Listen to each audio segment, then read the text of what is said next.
A political showdown erupting over what Prime Minister Modi had said. Remember, a few days ago in Madhya Pradesh, it was a push for the Uniform Civil Code implementation, him calling for one nation, one law. And now Tamil Nadu Chief Minister M.K. Stalin has reacted. He slammed Prime Minister Modi for creating, as he calls it, unrest using religion. Stalin has said BJP wants to create confusion over the Uniform Civil Code, basically because they want to win elections and the voters this time will not fall for this trap. Even the Shiromani Akali Dal has slammed Uniform Civil Code, saying it may affect minority rights and create unrest. Union Minister Rajnath Singh, however, has reacted and hit back sharply at the opposition, saying they were trying to add a communal colour when the centre is talking about implementing UCC, which is one nation, one law. The Defence Minister has also said that politics should not be done by dividing the society, but should be done by taking society and the country together. Now, this comes a day after Aam Aadmi Party extended support to UCC, but said the centre should bring it with a consensus after extensive consultations and stakeholders and not create confusion. ஒரு நாட்டில் ரெண்டு விதமான சட்டங்கள் இருக்கக்கூடாது என்கிறார் நம்முடைய மோடி அவர்கள். ஆக மத பிரச்சனை அதிகமாக்கி நாட்டிலே குழப்பத்தை ஏற்படுத்தி வெற்றி பெற்று விடலாம் என்று அவர் கருதி கொண்டிருக்கிறார்.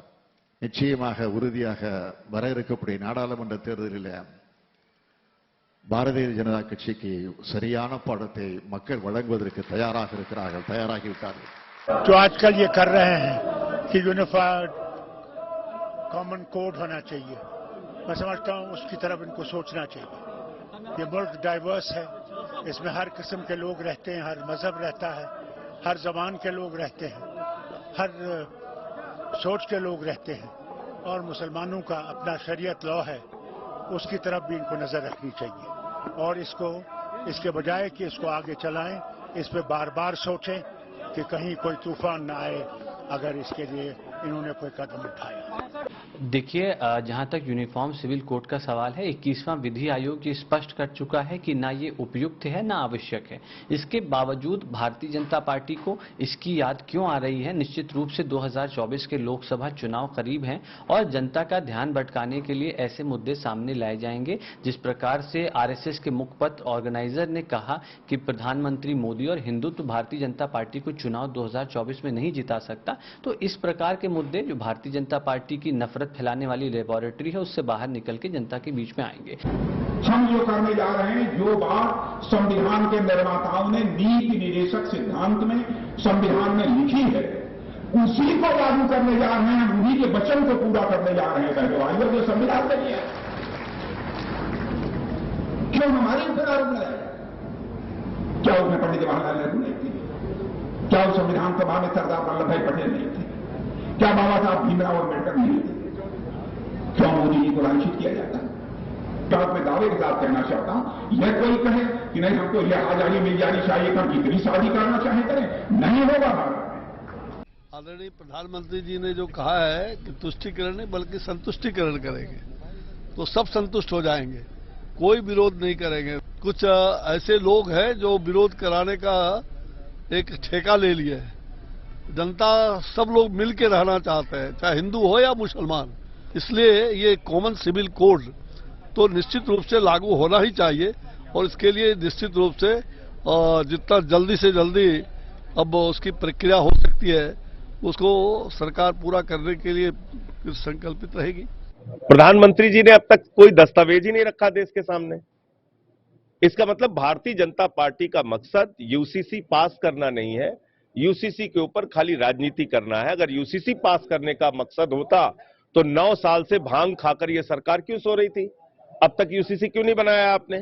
अफसोस की बात है कि यूसीसी पर कुछ विपक्षी दल केवल वोट बैंक की राजनीति को आगे रखते हुए महिला अधिकारों का हनन करने के लिए जिस प्रकार से यूसीसी का विरोध करते हुए बीबीसी अर्थात बहकाना, भड़काना और चिल्लाने की राजनीति कर रहे हैं, ये दुर्भाग्यपूर्ण बात है.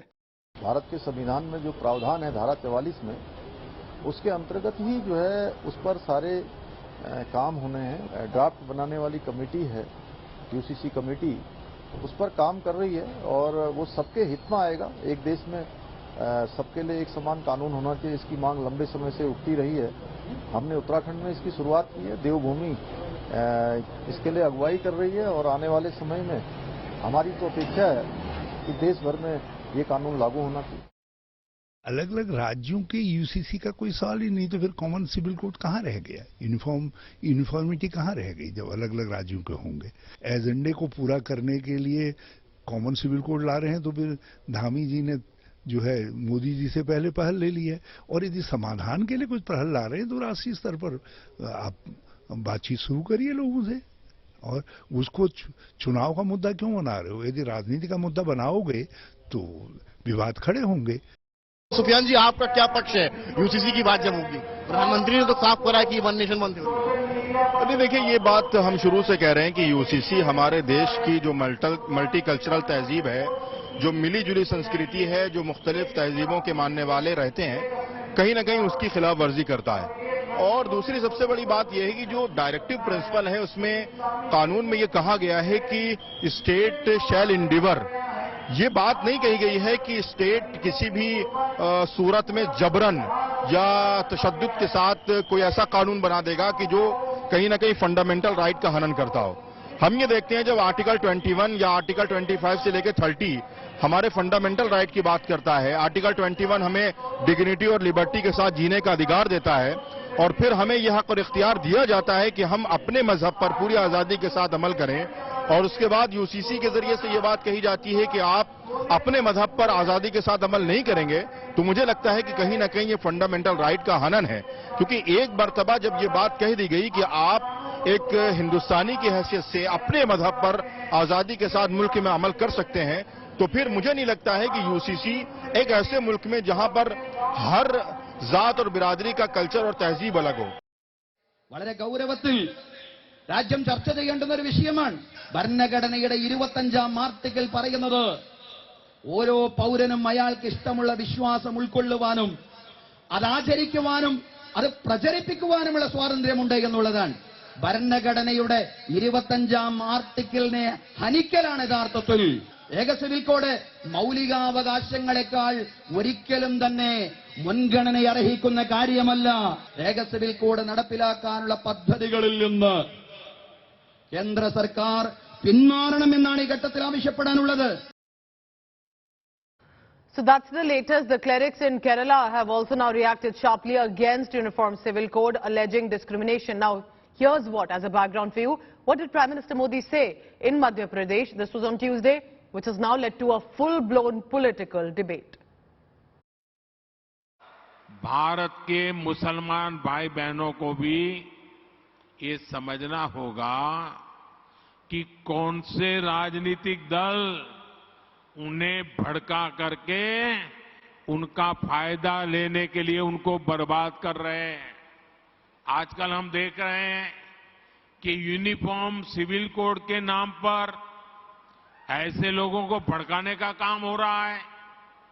आप मुझे बताइए, एक घर में परिवार के एक सदस्य के लिए एक कानून हो, परिवार के दूसरे सदस्य के लिए दूसरा कानून हो, तो क्या वो घर चल पाएगा? क्या कभी भी चल पाएगा क्या? फिर ऐसी दोहरी व्यवस्था से देश कैसे चल पाएगा?